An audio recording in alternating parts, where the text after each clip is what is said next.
Good morning, everyone, and welcome on this very cold and wintry morning, at least in Brussels. We had snow, that's why I have this background today to cheer me up and also to introduce some sunny atmosphere today for us. So, on behalf of OSOR, the Open Source Observatory, I am very pleased to welcome you to today's webinar, Navigating the Interoperable Europe Act with Open Source and OSOR Resources. So today will be about the Act and a lot about OSOR, how OSOR can support you in implementation of the Act.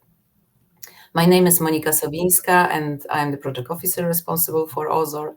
And this is a great pleasure to host this session together with my colleagues, who I will introduce in a moment. We are delighted to see you joining us today, and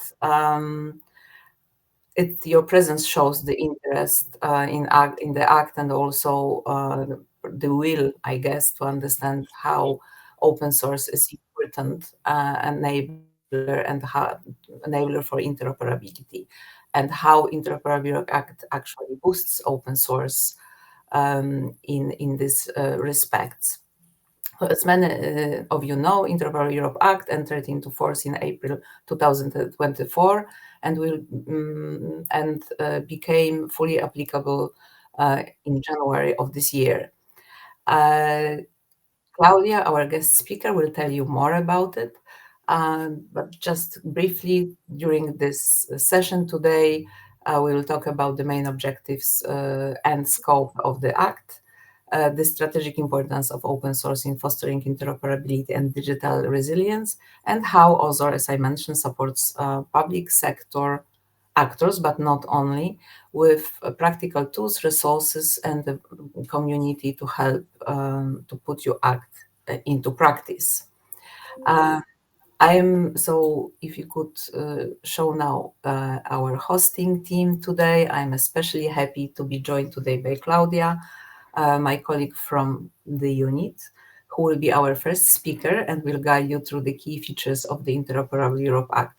I would like to also warmly acknowledge the wider OSOR team, and today we have supporting us at today's event Chloe, Amandine, and Cindy from Wavestone, the company that supports the European Commission in running OSOR.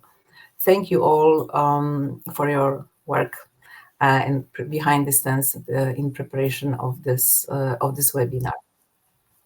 And now it's my pleasure to introduce our first speaker, Claudia, my very good colleague and friend from the unit, Claudia Oliveira, Program Manager for EU Policies, who works in the same unit, Interoperability and Digital Government Unit, in Directorate for Digital Services.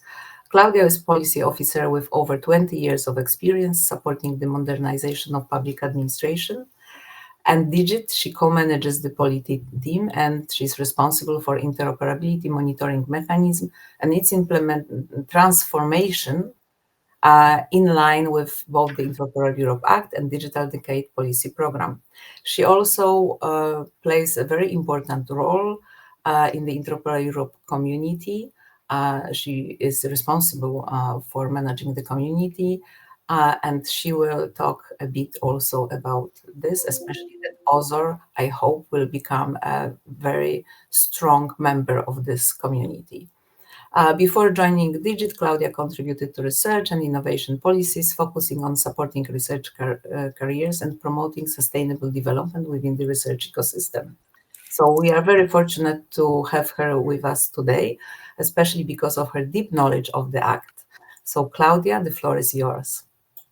Hello, everybody. Hello, Monica. Thank you for the invitation and for the kind words. When you say 20 years of experience, I hardly believe. But yes, it is true indeed. But I'm very happy to be here. Also, a lot because of the Interoperable Europe community that we launched not long ago. And OSOR is amongst our most beloved communities. And so it's always a pleasure to be here. So I'm very happy, and I appreciate very much your invitation. I think we can go to the next slide. exactly. So I will actually in this presentation give you a kind of an overview. If I break or something, tell me please, because I'm having some connection issues this morning. If I do, I'll try another room. So I will give you an overview of the act, and then I will try to explain. Try to explain. I will explain, and I hope that you understand, of course, because it's not super easy to immediately get into a regulation where the community stands into all of these provisions and in the governance system of the act. So this slide kind of. Uh, gives an overview of why we have, so in a nutshell, the Interoperable Europe Act. As you know, the Commission many times um, is said to have many regulations, but it's true that the Interoperable Europe Act comes not as a duplication, but as a complementary to other acts on the digital ecosystem of the EU, of the Union. And we have here this slide that actually explains a little bit. So what is the Interoperable Europe Act helping? So that helps digital public services and their systems, and in mostly in public administrations. It's to make public services better.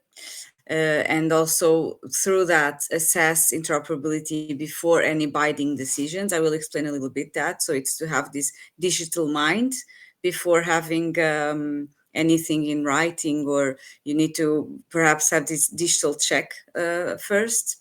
It involves, so it has to do with the union entities and public sector bodies, as I said, but mainly entities that provide or manage digital public services. And two very important dates that we have already here. It is the fact that it entered into force, as Monica already mentioned, in April 2024.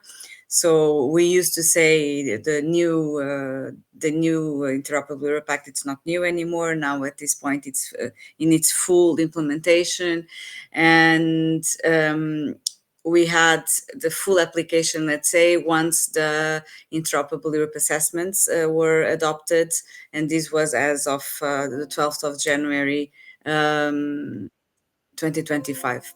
Another very important part of the act is the fact that we also had the implementing act for excuse me, for interoperability regulatory sandboxes adopted on the 17th of July 2025. So the regulatory sandboxes are places where you can test, experiment under safe legislative setting. And so you can test legislations, you can test binding requirements. So it's very much the Interoperable Europe Act was actually the first regulation that introduced this notion. Now we have other acts, of course. In our case, it's not mandatory, it's on a voluntary basis, but it's a very important tool to understand better how interoperability can actually be more efficient and make public services better. We can go to the next slide, please. Thank you. So here we have the overview of the main elements of the provisions of the Act.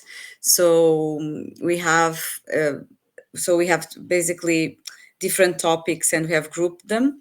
We have the mandatory interoperability assessments. In this case, they are mandatory. We have guidelines for these assessments, so to fill out the assessments that are published in the portal. So the Interoperable Europe portal is something that we're also very proud of. And you, as other member communities, I'm sure that you have, of course, already been there or heard of the portal. And it's where we have all the knowledge. It's a hub of knowledge. And the guidelines for the interoperability assessments are also published in this portal. We have also another big, let's say, part of the work, which is this strengthening support for a better interoperability. And here we have not only the capacity building and the trainings, but also everything related to peer reviews and policy implementation support projects that have a lot to do with member states. So this was very much member state driven. Policy implementation support projects could be a regulatory sandbox, for example. And we also have GovTech and the sandboxes, as I was talking before.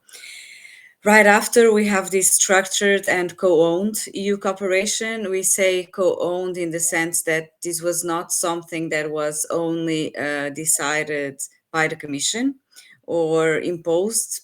So it was always an exchange, a dialogue that was happening. And in that sense, we have this cooperation with member states. And that's why we use this term co-owned. And here we have the governance, which is a very sound governance. I will explain a little bit more about it right after. So we have the board, the community, the national competent authorities, the interoperability coordinators, but not only. We also have permanent working groups, steering boards, etc.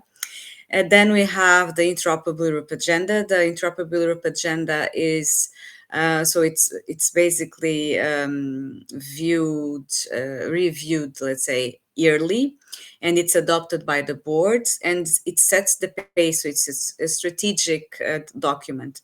So here, also a member of the community are also very much involved here.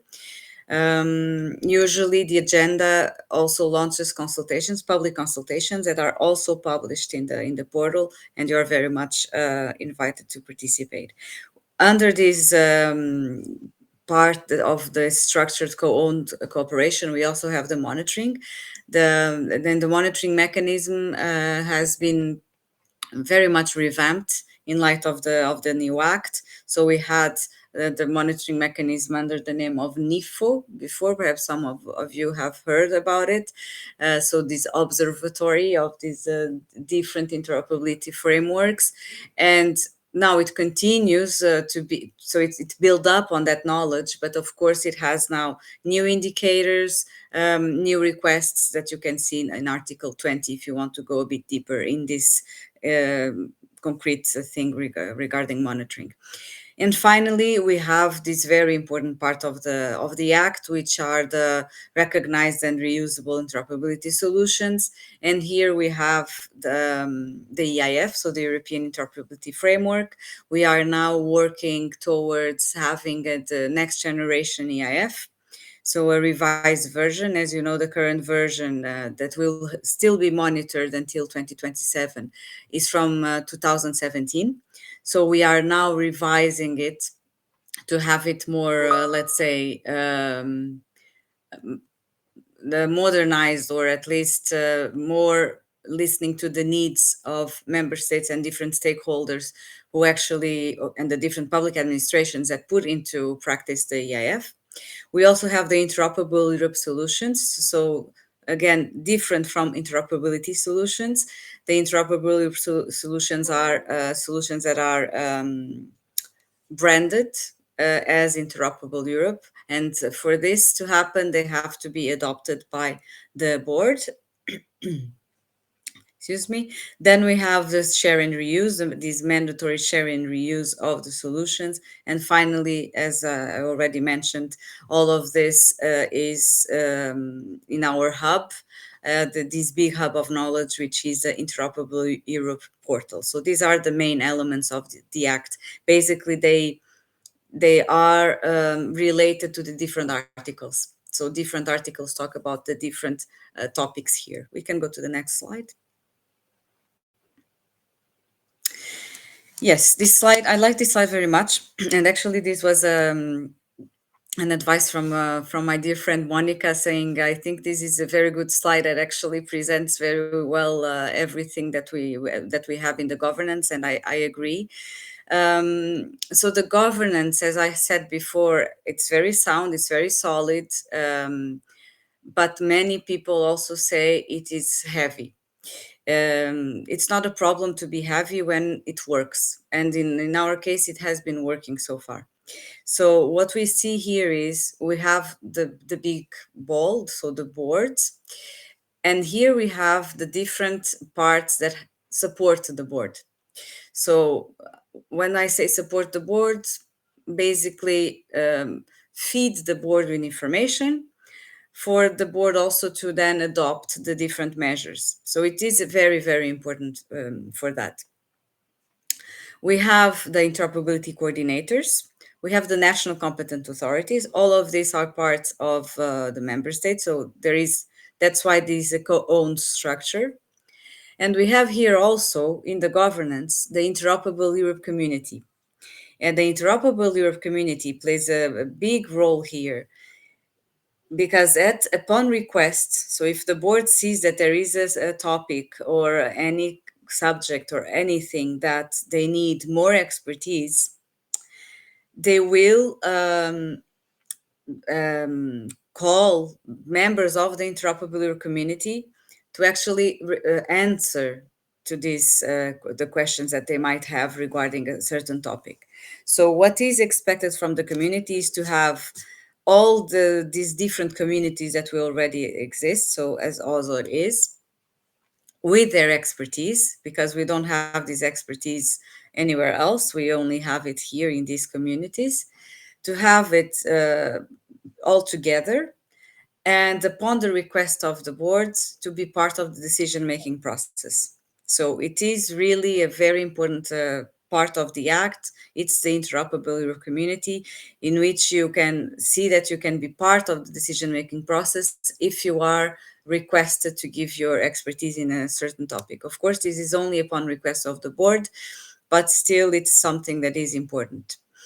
We also, something that is interesting to say is that we had our first annual assembly on the 13th of November, if I'm not wrong on the date. And it was they had many participants. It was a very good thing. It was many OSOR participants were there as well. So perhaps some of you might remember also this round table that we had, that Monica participated. And this annual assembly, we aim at having this assembly as a gathering of the different communities, to like a forum to discuss the different needs, the different challenges that's encountered during the year. So just again, to go back a little bit to the board and to the main tasks of the board that are not few. So you can see here, so the main tasks are usually adoptions. So in terms of the agenda and monitoring, it's to adopt the Interoperable Europe agenda, and at the same time, not adopt the monitoring mechanism, but the support monitoring of the agenda. It also adopts the interoperability assessment guidelines. So this was adopted already. It also not adopts, but develops or supports the development of the next generation European interoperability framework of the EIF. So this is a very important topic for the board. The board also provides advice on support measures. So different support measures to help member states and the different public administrations in the member states to make the services more efficient and better as a whole. It also seeks synergies with key stakeholders. So it's not to stay, closed to this. It's also this. There's this level of wanting to have more, and here the Interoperable Europe community again plays a huge role in these stakeholder synergies. And finally, regarding the interoperable Europe solution, so I made this difference in the slide before of interoperability solutions and interoperable Europe solutions. And the interoperable Europe solutions, it's the board that adopts the ones that are recommended to them after a whole procedure that comes with task forces that stem from the permanent working group in which the member states are part of and are represented. So you are always represented, let's say, as a community also by your member states, and finally adopts these recommended interoperable Europe solutions or not, depending on how they are presented and on how they are seen as interoperable. I think for now is all. I don't know if we have another slide or exactly the slide on the community, and I think this is the last one. So as you if you haven't seen the act yet, so the act has different articles, but it has one specific, the article 16 of the act, and it is about the interoperable Europe community. And this interoperable Europe community is this hub again, this central entry point for all communities that are related to interoperability or have any interoperability topic related. So here you can see the many that we already have connected to the interoperable community. So thank you, Amandine, for giving the link. So we have the monitoring community, the OSOR community, the interoperability architecture solutions, the SEMIC community. Also a note on this, I don't know if we have a slide on this, but we have the SEMI conference happening next week. And the in-person registrations is sold out, let's say, but all sessions will have live stream. So or most of the sessions will have live stream. So I invite you also to actually register to be able to have the links to attend to some of these sessions. Then we also have the digital ready policy making community. This is very important. This is the one that we talked about, of having these digital mindsets before any kind of binding requirement or legislation. We also have the Interoperable Europe Academy, and finally the Public Sector Tech Watch. And here we have everything related to innovation and GovTech. So when we say why you should join the community, I mean, I make also always the pitch of the fact that you can take part of the decision making process in the context that the board can always ask for guidance in different topics. So this for me would be already a good pitch. But sorry, I'm receiving different things from different sides. And then, but why you should join? Because you can participate in different public consultations. Public consultations that, again, for example, public consultation on the agenda, and this shapes the interoperability agenda at the EU level. Also contributing to guidance documents. And this is also very important because it has this part of best practice exchanges and case studies by sharing the different experiences. Also, the annual assembly that I talked about. So it's an online assembly, but still it's a forum where community members can share their opinion and can also share the different best practices and stories. And if they are not success stories, they are still stories. Important to not only have success stories, also to have the most challenging ones.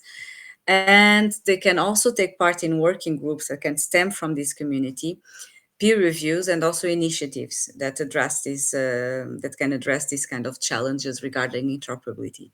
You have here the QR code to join the collection and find out more about it, but I invite you to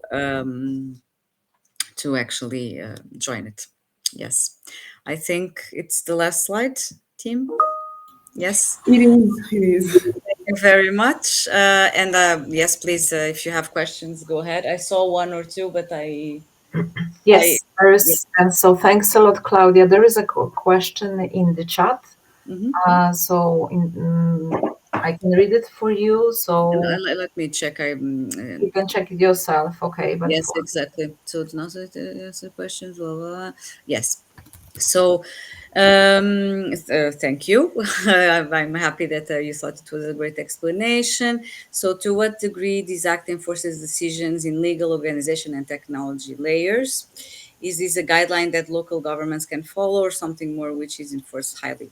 This is a very good question. Thank you for it. Actually, the act enforces. It's. I mean, your question, it's related to the EIF, I suppose, because these are the layers of the European interoperability framework, it, and also of interoperability in general, right? It has the legal, organization, and technological layer. The act is here, yeah. So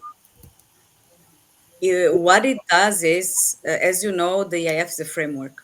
So as the framework it is, it's not an imposition. So it cannot be imposed. However, the EIF served until today, and it's actually, I think, that something that we are all extremely proud of, not only in the unit but at Digit in general, because it's a framework that inspires the different public administrations at the different sectorial levels, so regional and local as well, so they are a role to then the different national interoperability frameworks to be implemented. It doesn't enforce it per se, because it's more they are recommended to follow it. So in that sense, my very quick answer would be no. They are not enforced, but they serve as inspiration. And actually, the IF goes even beyond the union. It goes. I had presentations to Madagascar. I had presentations to many different countries that go beyond the union. So the EIF serves as a model for many years now, and as an inspiration, let's say, to different countries, candidate countries, namely, to actually develop their national interoperability frameworks. I don't know if I answered your question. I think that there is also this aspect of local governments. So Hmm. it also applies to local governments. It was Yes. a bit enforced a bit later, but it applies to local governments. Hmm. So this is a direct answer. And yeah, when it comes there will be some guidelines specific to Article 4, so about sharing interoperability solutions that we are working on. So there is a very concrete guideline that will be published next year and should help to both national, regional, or local governments to implement certain provisions of the Act in respect of sharing of interoperability solutions, especially. So, yeah, and there are other guidelines that are interoperability assessment guidelines that are already published on Interoperable Europe portal. So, kind of working documents, in guidelines, and so on, they're either developed or being developed. So I think that answers the question. Um, Yes, and I think it was the only question, but if anyone has another question, we can take another one. Otherwise, we will move on to the next part of the webinar. So please manifest yourself if you if you'd like to know more about the Interoperable Europe Act. so if you have a question about the Act, it's the best is to ask it now, because Claudia has to leave us in a We will moment, have to be, and yes. she's an expert on the topic. So I really encourage you to ask the question now, or then we will try to do it, but not in such a good way as Claudia can do it. So Monica, I think you know the act very well. I I know don't think you this is are a you are problem. our experts, but Yes. I don't see more questions. So I would like to thank you very much, Claudia, for this Thank presentation you. and the overview of the Act and the community. So thanks a lot. Thank Thank you, you. and have a very good continuation of a webinar. Thank you. Thank you Thank all. Thank you. you.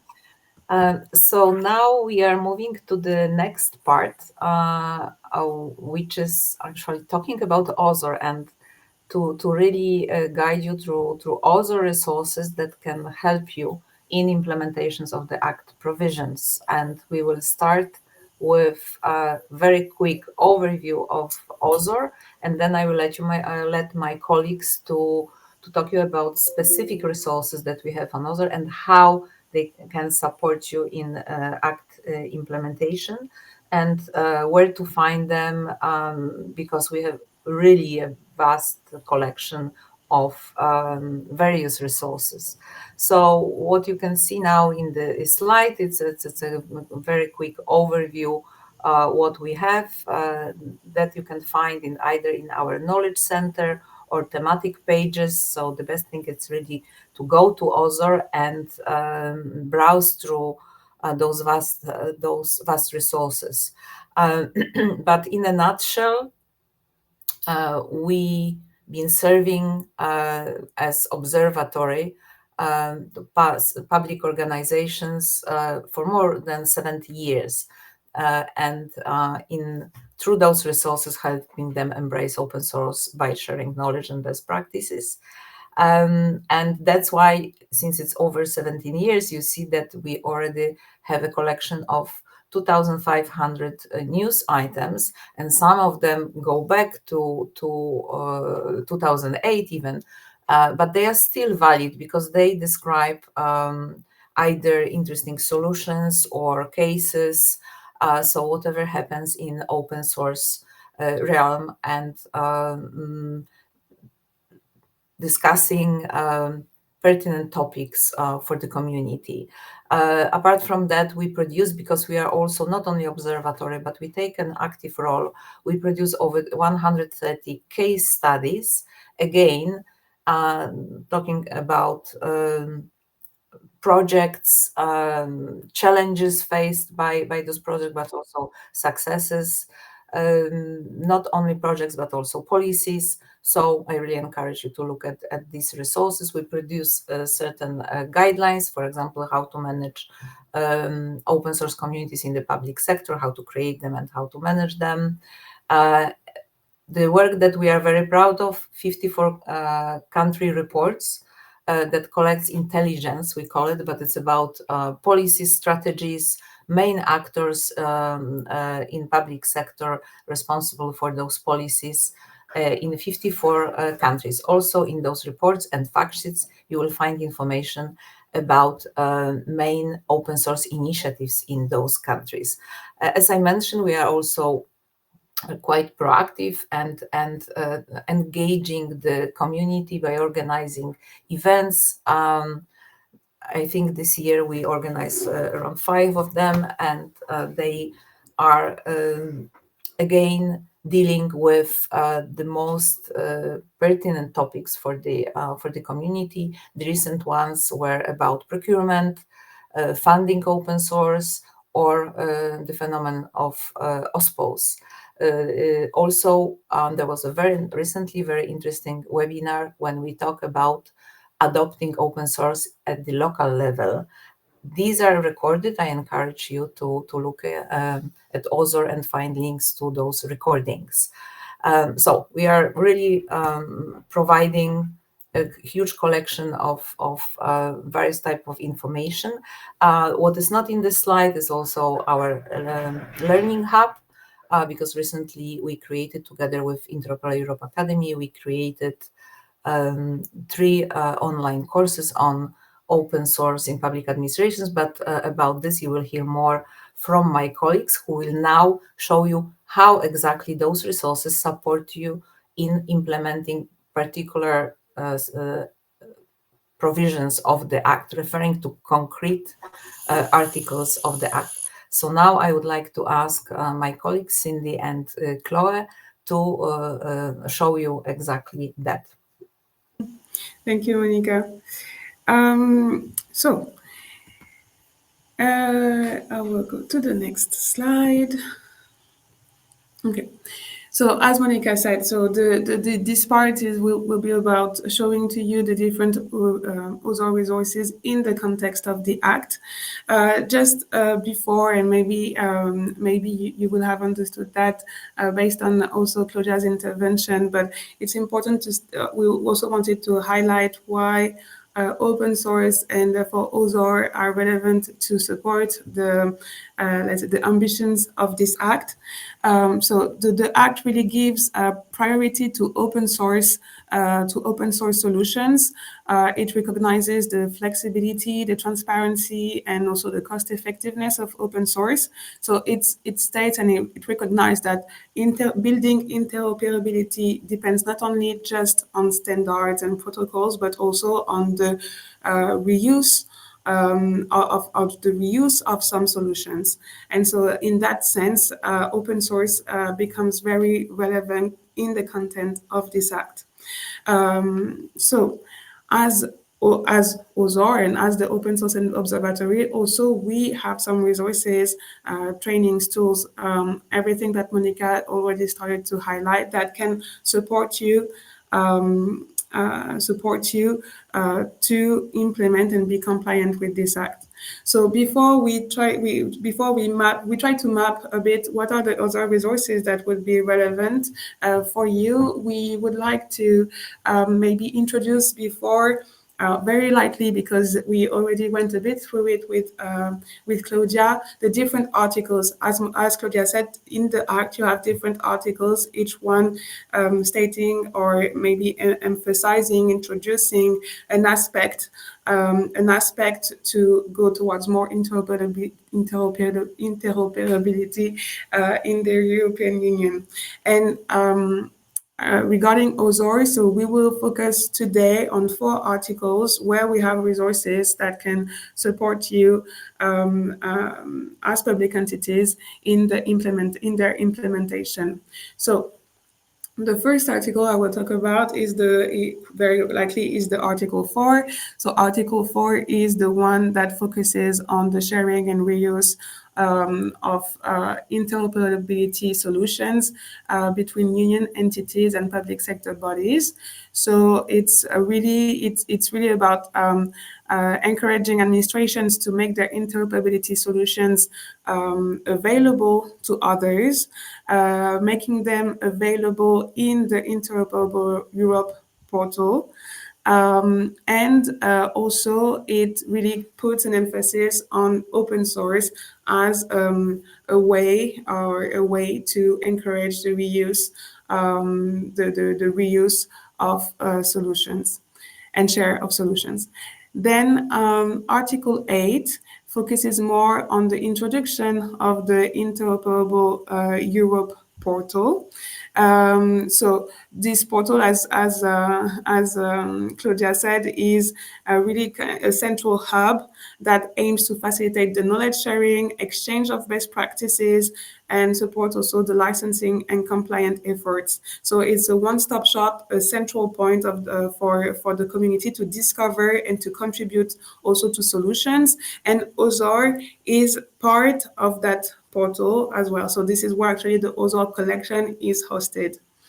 Then you have another important article, which is the 13, and this one highlights the importance of training, and of training and also building capacity. So the Commission has been tasked to has been tasked to provide training materials on interoperability issues and the exchange of best practices, and also OSOR is also contributing to that effort. And finally, for the Article 16, so the Interoperable Europe Community, Claudia explained it a bit at length, but yes, so this is the article that introduces that focuses on this community who contributes to the activities of the Interoperable Europe Board, as we saw earlier.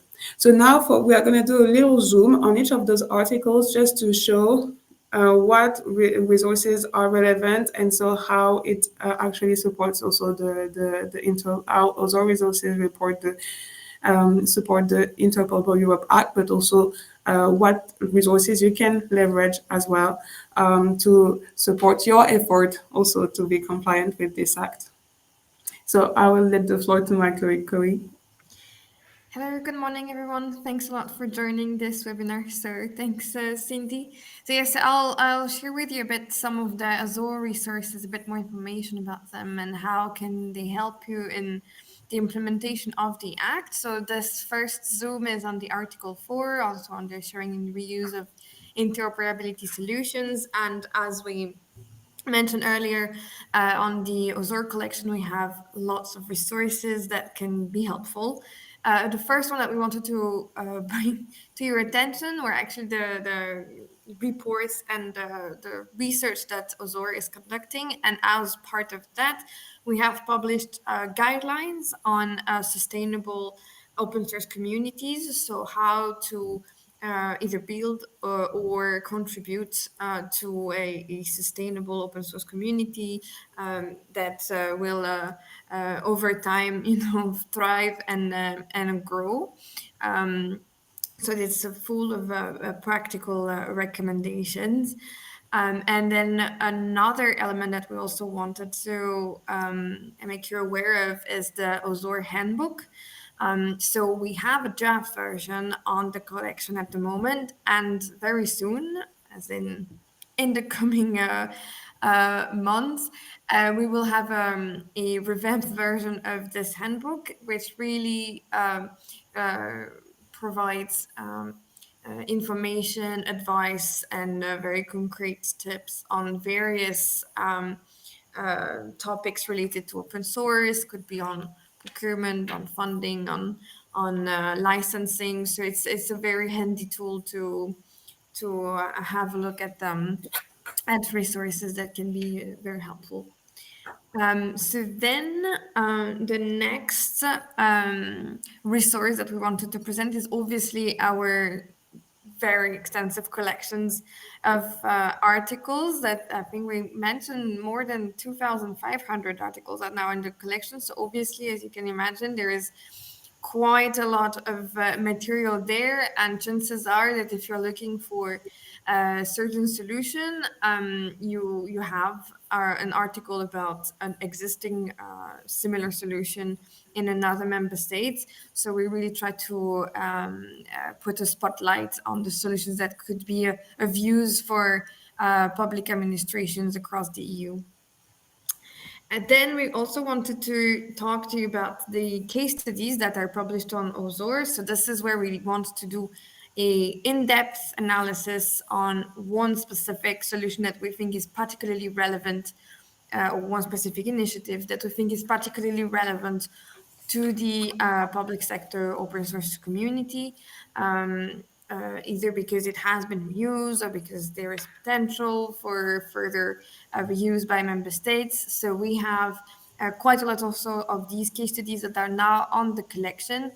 I think in the latest ones, we had a case study on a procurement guide that was published by the Finnish administration to help local administrations procure open source software. We also had a case study on the Sovereign Tech Fund in Germany, so to illustrate how public investment can support critical open source based technologies. So I will, and I really invite you to have a look there as well. And then lastly, for Article 4 on the sharing and reuse, we also have a list of open source repositories that are relevant for public sector authorities. So this includes, well, the European Commission, the catalog of open source solutions, but also a list of repositories throughout the EU that contain very relevant solutions for that could be, reused by member states. So if you're browsing for existing solutions, this is a good list to have a look at. And I will let Cindy take over to present you the resources linked to the portal. Indeed.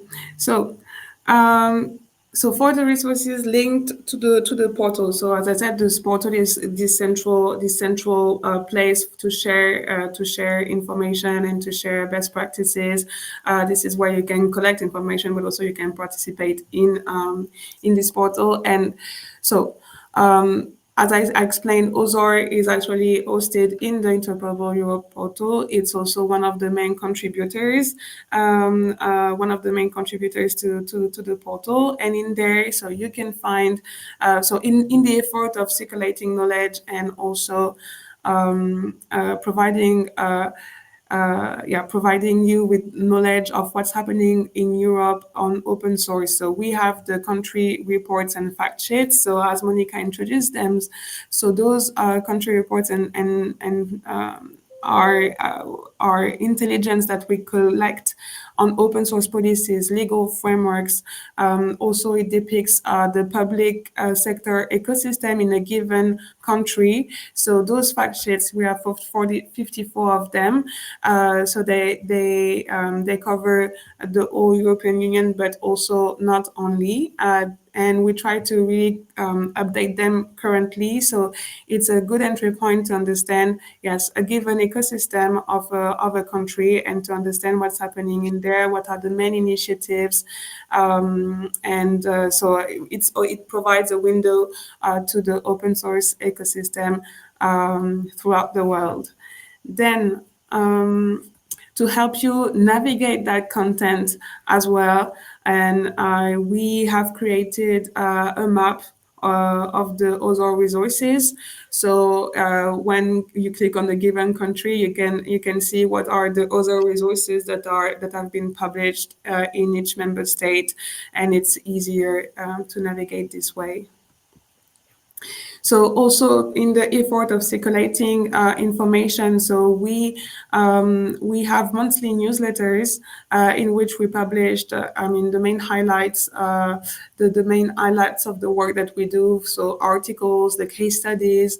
Also, we provide overview of the events that are upcoming. Whether it's the OSOR events, or also events that we feel are also relevant to the community. So feel free to join the newsletter to also keep in touch, or to have an overview of what's happening in that open source ecosystem. And finally, in addition to all the case studies and articles that we publish, so some of them are also focused a bit more on the licensing, and so we have some case studies and articles that describe some solutions that are using the European Union public license. So the European Union public license is a legal framework that allows public administrations to share, modify, and reuse software freely. So you can also check them out in the OSOR library. Then on the trainings, actually this is a novelty of the OSOR collection that we wanted to also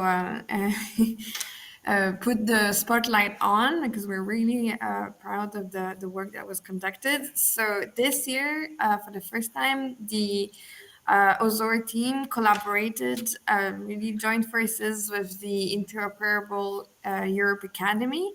And we are now offering a learning course in 3 modules on open source software to provide information to public sector officials, and also just open source enthusiasts to understand and how to implement open source solutions. So this is focused for the public sector, but obviously there's lots of information that can also be relevant for the wider open source community as well. So we have 3 modules. The first one is fundamentals of open source software.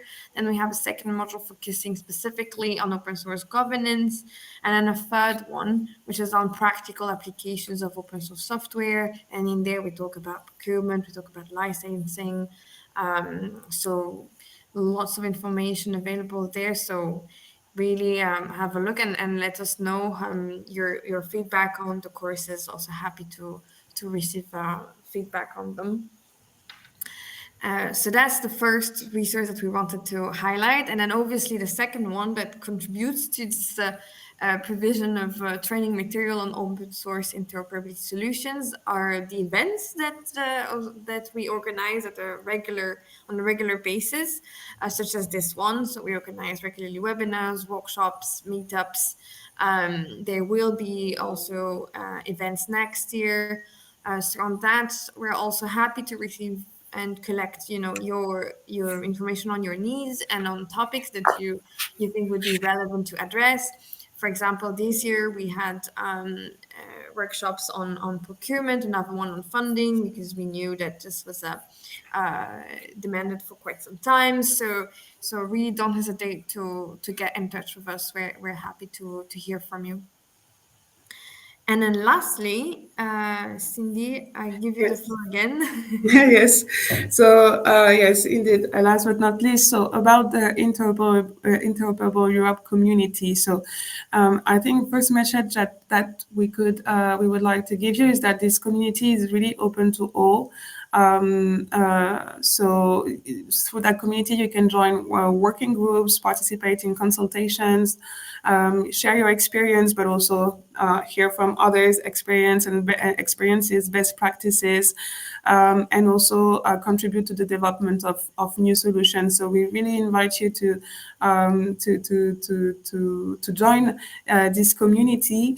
And so OSOR is also a gateway to that community, and we really want to also participate to that effort to connect actors, policymakers, developers, IT professionals, to make to participate in open source, but also to foster that community, and also to make sure to ensure also that the open source point of view is represented in the different consultations and assemblies. So we as well, we participate in the different, let's say, conferences and events such as CEMIC, and we invite you also to join next week. And we also, through our portal, we will also provide information regarding important and relevant events that you could join.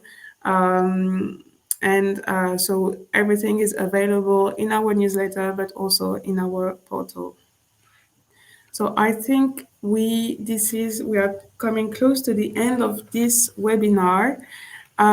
So first of all, do you have any questions? I haven't had a look at the chat. I don't know. I think we responded a bit throughout to the questions in the chat. It was mainly to get access to some publications. I don't know if anyone has other questions. Yes. So feel free to have a look to all the resources that were shared, or to save the links if you want to have a look also later. We will also share this presentation where you will have the hyperlinks as well, that redirects you to the various resources that we mentioned. So I would like to thank you all for your participation, for attending this webinar. It is the shortest of our webinars. Usually we have it over 2 years when we have more guest speakers, but today's focus was really on the Act and a bit of promotion of the OSOR, but also showing how useful it can be if you are involved in interoperability work, but of course not only, because our main focus is open source, who, as you know, is one of the key enablers of interoperability. I would like to encourage you to subscribe to our newsletter. So every month you can get a fresh delivery of the latest news that we chose for you about different developments in open source world. And also to join our future webinars, probably next year. We are working on new webinars that we will focus on some concrete topics, like as I mentioned previously, it was the open source adoption at the local level, or funding, or OSPOs, and so on. So we will choose another topic for you. And another suggestion and a request, consider joining the Interoperable Europe community, which is a bit different community in the sense that you need to register. As for OSOR, you can just join us. You become a member by joining us at this type of webinars, or subscribing to our newsletter, or becoming a member of the collection, which then gives you access to publishing news or documents by yourself. This is a privilege of those that become members.